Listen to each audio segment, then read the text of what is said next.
All right, welcome everybody. Welcome to our October garden talk. Pick your poison with Connie Boyd. It's going to be spooktacular, right, Connie?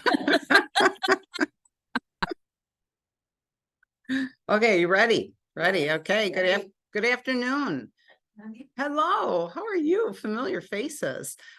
Today I'm going to be telling you about some commonly used plants that can have poison derived from them and how they've been used throughout history through the ages, and also how they feature in literature.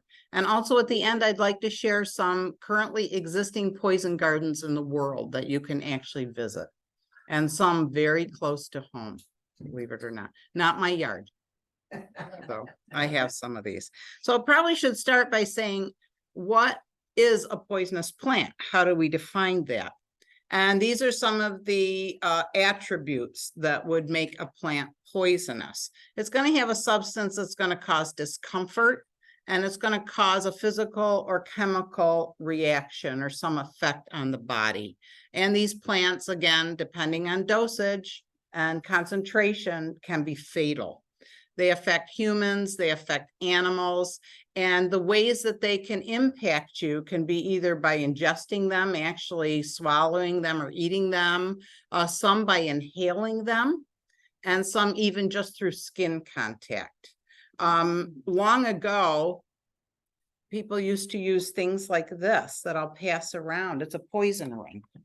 So I'll share my poison ring. I've never used this. But it has a little clasp, and you open and you can quickly close it back up. You think to put your poison in? So there were very clever ways to get poison. Not a real one. Yeah. Yes. Yeah, I will be collecting it at the end of today's talk.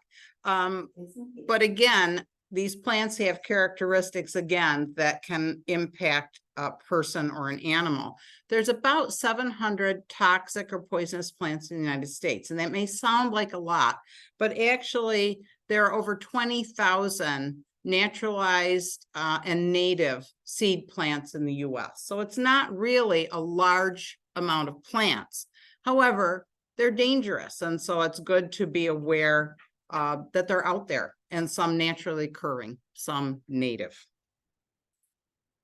Now, just some of the plants, and again, 700, I'm not gonna talk about all 700 plants, darn, right? But these are just some of the derived poisons, and some come from specific plants, and there's a whole bunch of plants that contain these substances that are deadly. Monkshood has aconite. Deadly nightshade and some of its relatives contain atropine. Opium poppies, where you get opium, but also morphine and heroin. Cyanide is found in incredible number of plants, incredible. Certainly with stone fruits, with the pits, but also apple seeds, cassava plant. They're even in hydrangea leaves. So they're everywhere. But again, it's concentration. Certain plants have higher concentrations of cyanide than others. The strychnine tree gives us strychnine. Castor bean plant, we know you get castor oil. May taste awful, but it's not fatal. But the ricin that you can get from a castor bean plant is. Poison hemlock, and this was actually used to kill Socrates. He was found guilty of tainting the youth of the time, and sentenced to death by hemlock, and he drank hemlock as his sentence. But there are so many more. Remember, 700. So you've got mushrooms, fungi, you have foxglove, curare that was used for poison darts in South America, a datura that's related to nightshade, part of that family. So many more plants. So I'm going to just focus on these top 4 derived poisons and the plants they come from. And I'm going to start with monkshood. So pretty, right? So poisonous, but it's in the same family with buttercups and columbine, delphinium, pretty plant. But again, a lot of characteristics that make it something you probably don't want to grow. Other names, you may have hear it referred to as wolfsbane or leopard's bane, devil's trumpet. A lot of the use of monkshood, it's not deliberate murder. It's people mistaking it for an edible plant. The roots look very much like horseradish, and so a lot of deaths attributed to monkshood are because people ingest it thinking it's a different plant than it is. It was called the Queen of Poisons by the Greeks. So certainly something they were familiar with. It affects humans and animals, and it tends to slow down or stop all body functioning. So it's going to lower blood pressure. You're going to get nerve paralysis. It stops the heart. Death usually is asphyxiation because the lungs stop working. You stop breathing. And that's if you ingest it, but also some people, there's an instance of somebody that actually died from just handling monkshood and having skin contact with it. Now, it had been used in the past to relieve localized pain and as an anti-inflammatory. I think I'd rather find something else to use for that because, again, dosage, you could kill yourself attempting to use it for these medicinal purposes.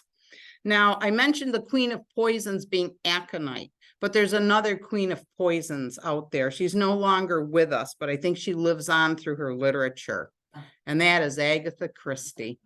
She's dubbed the Queen of Poisons, and a couple of reasons for that. Primarily, the major reason is she was a hospital pharmacist during the war. And so as a pharmacist working during the war in a pharmacy, she would be mixing different concoctions. And again, some of it by trial and error in terms of dosage and concentrations. So she became quite adept in terms of mixing medications. Also, she had a very large estate in England. She had 30 acres with specimen plants. So I think she was also familiar from a gardening perspective, what things were safe, which weren't. And poison figures in almost every book and every story. She's using plant poisons of some type. My other favorite author, of course, the highbrow, the Shakespeare. Shakespeare mentions poisoning quite a bit in Romeo and Juliet, in Macbeth, doesn't always tell you what the poison is. So scholars have to surmise that the poison is being used. So they believe because it can be fast acting that it may be poison that was alluded to in Romeo and Juliet. It would have been what Romeo ingested after he found his Juliet and thought she was dead. For Agatha, I want to go back just at least two stories of the 450 from Paddington, and they do it with mirrors, have aconite in it as a murder weapon. And this handsome man on the end, Arthur Conan Doyle, okay, author of Sherlock Holmes, and in A Study in Scarlet, aconite is part of that storyline. So again, I'm going to focus more on Agatha because, you know, she's the queen. So we need to really look at her literature. Now, if we look at history, it also has been utilized as a murder weapon. And probably one of the most famous women, she was Catherine Lavasson. She lived during Louis XIV reign in the 1600s in France. And she was the maker of potions, where she used aconite, and she may have thrown some other things in for good measure, like arsenic and lead. But she didn't just sell to somebody on the streets. She wouldn't have sold her poison to me. She only dealt with the aristocracy. She sold to the rich and famous for whatever their schemes and plots were. And the affair of the poison scandal was actually an investigation that went on for a number of years. And 36 members of the aristocracy were finally sentenced to death for witchcraft and poisoning. I don't know if any of them actually were put to death. But poor Catherine was. She was a drug dealer. She was a supplier, and she was actually burned in 1680 for her activity. Now, other uses of aconite, 2009, there's a British woman that used aconite to kill her ex-boyfriend. He had left her for a younger rival, and so she used aconite-laced food to kill him. In 2014, I mentioned how even skin contact can be deadly with aconite. A gardener in England just handled monk's hood. It brushed up against his skin and he probably was trimming it or pulling it, and he ended up dying of aconite poisoning. In 2017, 2 people in San Francisco died of aconite poisoning, most likely maybe drinking tea, a tea brewed from aconite. And in 2018, a hiker in the French Pyrenees consumed monk's hood, thinking it was something edible, and it was not. And he died from aconite poisoning, or the hiker did.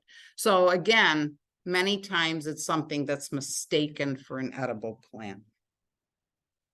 Oh, deadly nightshade, one of my favorites. It's so pretty, isn't it? Yeah. I have to mention, I did in a program this week, I won't give you the name, but I actually had a neighbor pot this thinking it was a blueberry plant. And thank goodness they didn't eat any of the little berries on it and did get rid of it. But it's in the same family as potatoes and tomatoes. It's related also to things like henbane and mandrake and datura, moonflowers. But again, it's deadly. Other names, when you look at Atropa belladonna, beautiful lady, because it's very pretty, but also called the devil's cherry. One of the oldest recorded poisons on record from 1550 BC, and probably a go-to for murderous intent because it's real easy to grow. I know we had it on our property and had to go out well gloved to get rid of it. So you can just go out in the wild and obtain it. It also, for a murderer, is great because it leaves no signs post-mortem. Yeah. Okay. The thing, though, that is maybe a positive side of atropine poisoning is that symptoms are very easy to see. And there's a saying that's called blind as a bat, dry as a bone, red as a beet, mad as a hatter, because large doses of this can increase heartbeat, make you flush red, really impact for hallucinations and confusion. But atropine is used in eye drops to dilate pupils. And in the 1600s, Venetian women used it as a cosmetic because they thought dilated pupils made them more beautiful. And so they would use these eye drops so they'd be pretty. But too much of a good thing causes blindness. Again, used as an antidote for nerve gas and for pesticide exposure, because ingredients within those would slow down body functions. This tends to speed it up. So it may have been a neutralizing effect with pesticide poisoning and nerve gas. Doesn't sound like an easy death. No, it's an awful.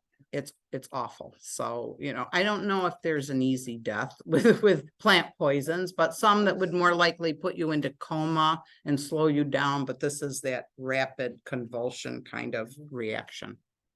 Now, in literature, of course, I go to my lady, the queen of poisons, using atropine and the Big Four and Equilibrium Mystery.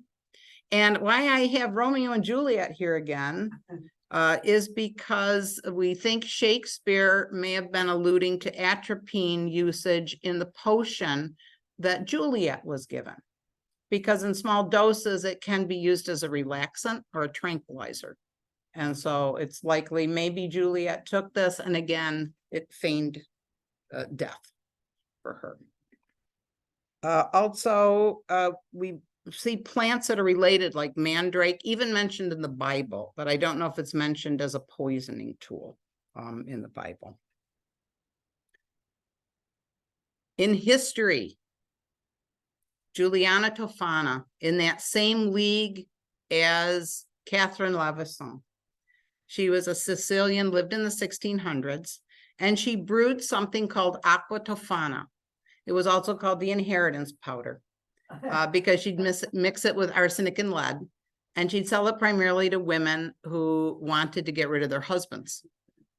And what was great is she would, and it's not great, not what she did, but that she would package it in beautiful perfume bottles, or in a bottle like you see here that has a saint on it.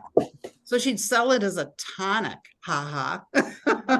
You know, that Good Housekeeping seal has a saint on it. It's gotta, you know, hubby's gonna drink it. It's gonna be just fine. They figure over 600 men that were killed using aqua tofana. So she was a main a main user of this. And again, didn't use it personally, but sold aqua tofana. Did she get arrested? I don't know. I didn't, that would be a good thing to go home and search. Julia Tofana.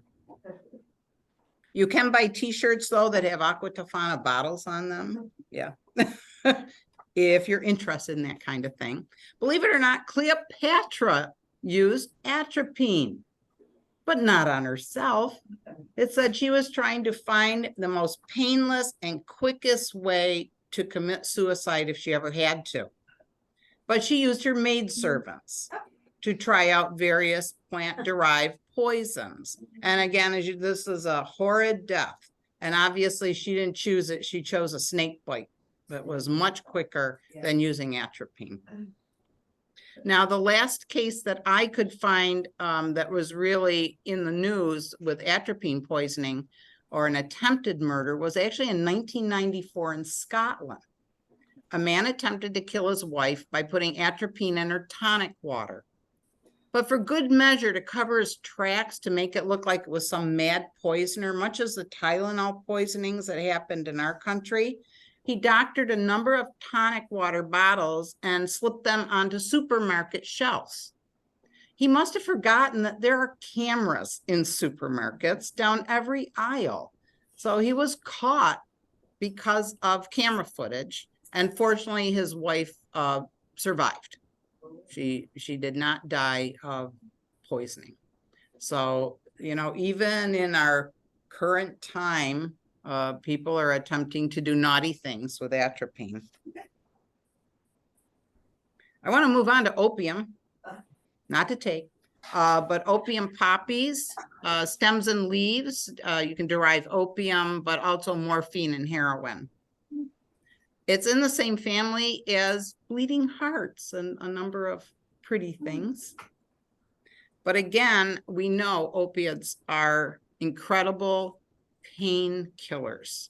They are quick acting, and it's why they are prescribed, but they're highly addictive and why they're so regulated. Again, it slows stuff down. Respiratory depression can cause convulsions, coma. The heartbeat slows. So again, a very dangerous substance. But in the 1800s and into the 1900s, it was a miracle cure for pain, still addictive, but it was actually mixed with alcohol and sold as by a pharmacy, prescribed by a doctor. It was called laudanum, and it was very cheap. It would even be prescribed by doctors for infant teething pain.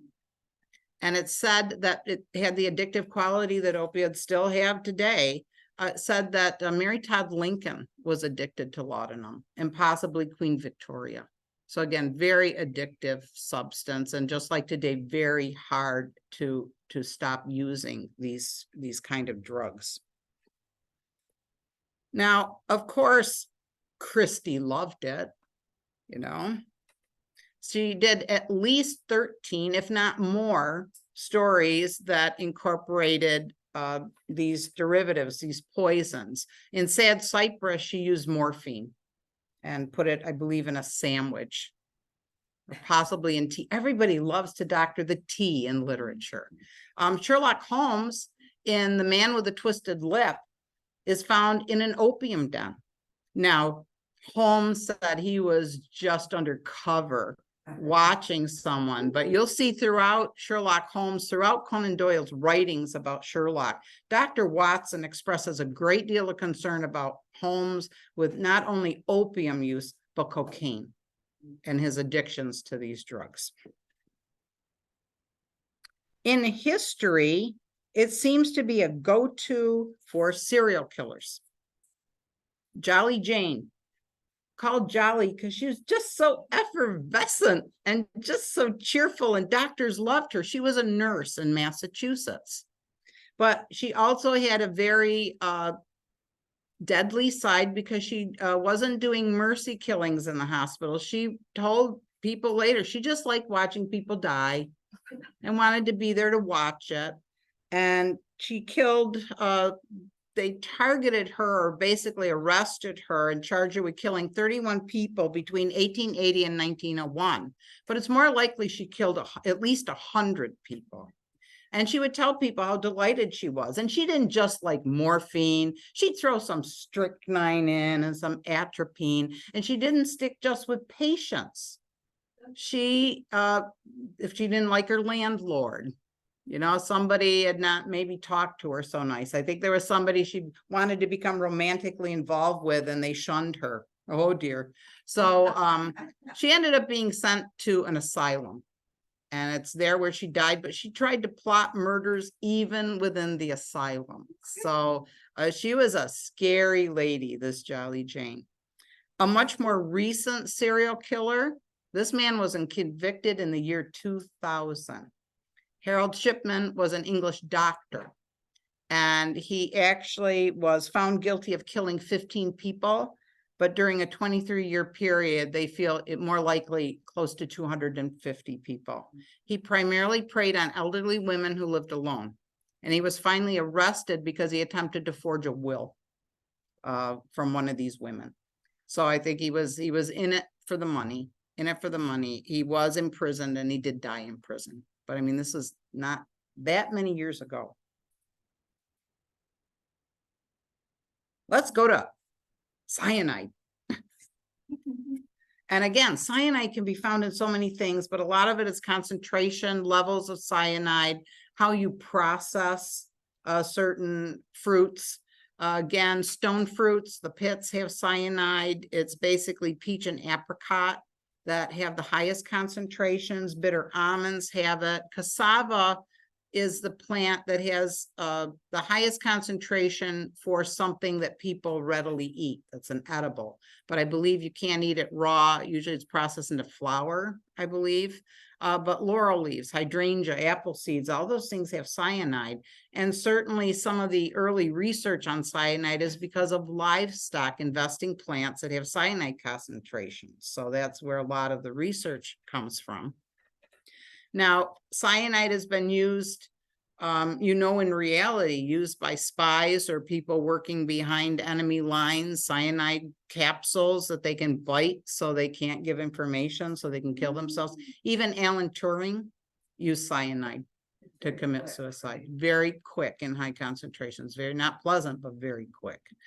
So many plants contain it. It's called prussic acid, the substance that is derived.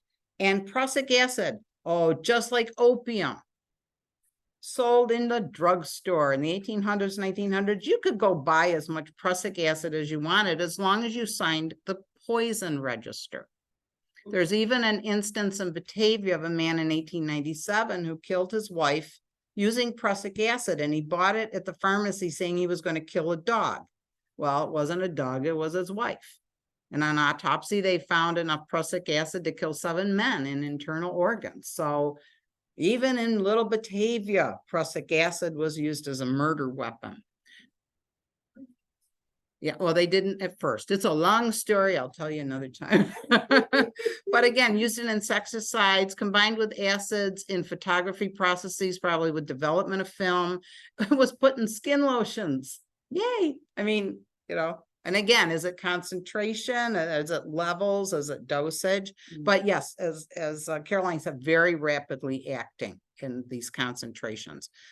Dizziness, rapid breathing, convulsions. So again, speeding everything up, finally unconsciousness, coma, death. Does Christy use cyanide? Of course she uses cyanide. She's got at least 10 stories. She even named a book, Sparkling Cyanide. In this story, she doses the champagne glass to kill somebody at a gathering. So of course, cyanide figures in, also in a pocket full of rye. And it's used throughout history too. Nero loved to put cyanide down enemies' wells. Helped eliminate the competition, I would think that way. I don't have it up here, but Bonaparte would have his soldiers dip their bayonets in cyanide mixtures before going into battle. Now, Rasputin, mystic and psychic to Nicholas II, right? The last Tsar of Russia. He survived an attempted murder with cyanide. So one of the few survivors. Unfortunately, the gunshots did not, that was not a survival of being shot to death. But they tried cyanide first and it didn't work on Rasputin. Now, that's my fourth poison. Let's go to some poison gardens now. So if you're traveling and you want to go to a poison garden, ooh, I'll take you to just a few. Let's start at the oldest. It's a UNESCO site, actually established in 1545 in Padua, not too far from Venice. And what's most interesting about this, there's 6,000 plants. They're not all poison plants, but it contains the original Medici garden. And I'm probably remiss for not mentioning the Borgias and the Medicis, who were powerful, and they certainly used plant poisons and all sorts of stuff to get what they wanted. And the Medicis, though, it was really hard to find exactly what they utilized. They probably made concoctions similar to aqua tofana. So you can actually see the original Medici garden that exists in Padua. The garden, though, that I think when people say poison gardens, I think the one most people are familiar with generally actually is in Northumberland. And that is the Annick Poison Garden. There's a castle, and then next door is the Poison Garden. What's so interesting about this is this was not established till 2005, because the Duchess of Northumberland went to Padua, saw the Medici garden, and thought, I want a poison garden. And she may have thought this is going to help support paying my property taxes or whatever, but she established this garden. There's over 100 plants. Some are even caged, and some are even warned not to smell them because of the danger. But she does have things like monkshood, belladonna, opium poppy. So there's a number of poisonous plants, and this particularly is a poison garden, locked down, and I believe you have to tour it with a guide. Now, another British-based poison garden is called Chelsea Physic Garden. It's in London. It's 4 acres. Now, what's interesting is this was established as a teaching garden. It was established in 1673 by the Worshipful Society of Apothecaries. Try to say that quick, right? But they established this garden to teach their apprentices about the use of plants as medicines.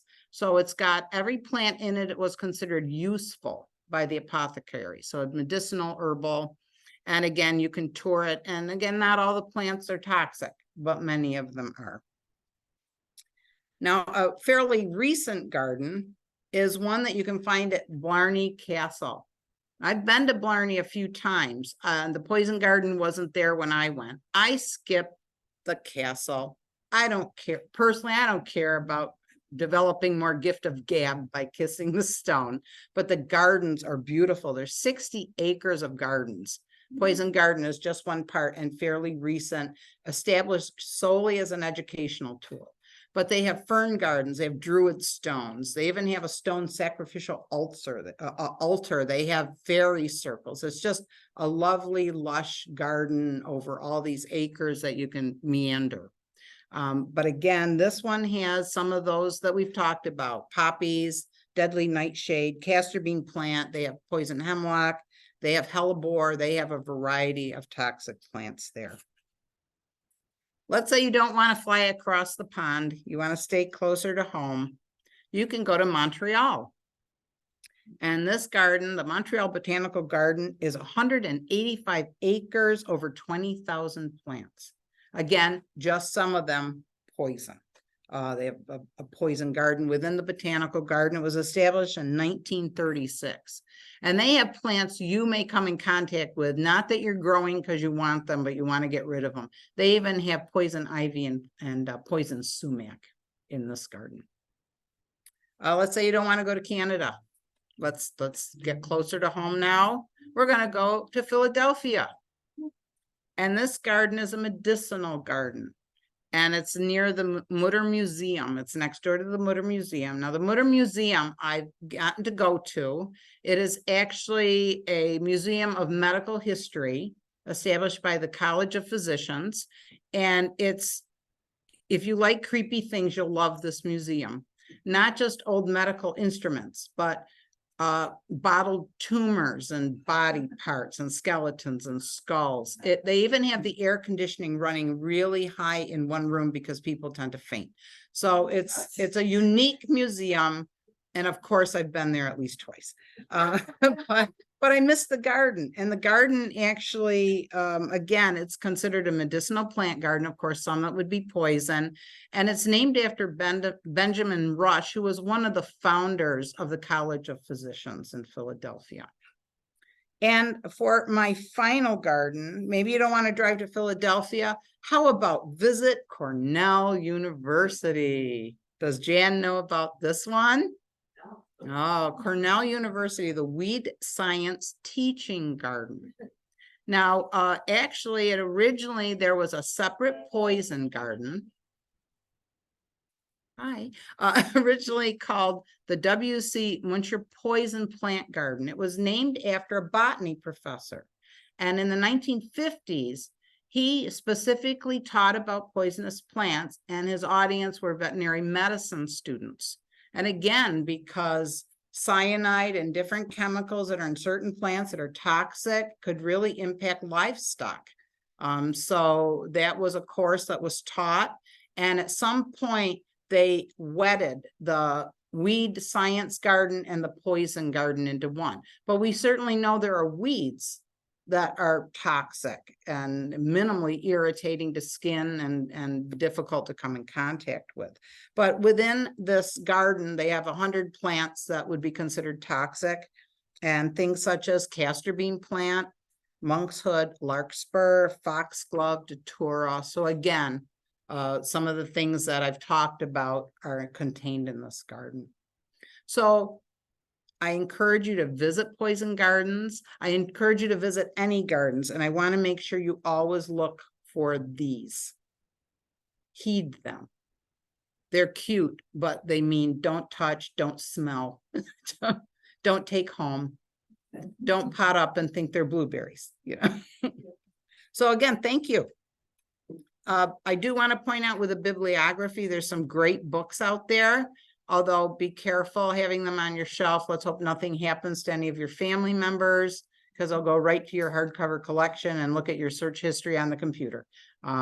It could be bad for you, so be aware. But I do want to point out Wicked Plants by Amy Stewart. Amy Stewart also has her own personal poison garden at her home. But I believe it's not open for tours, but she grows a lot of poisonous plants. So thank you. Yeah. Thank you, Connie. That was pretty interesting. It's October. Don't It you is expect October. this? Yes, we do spooky things.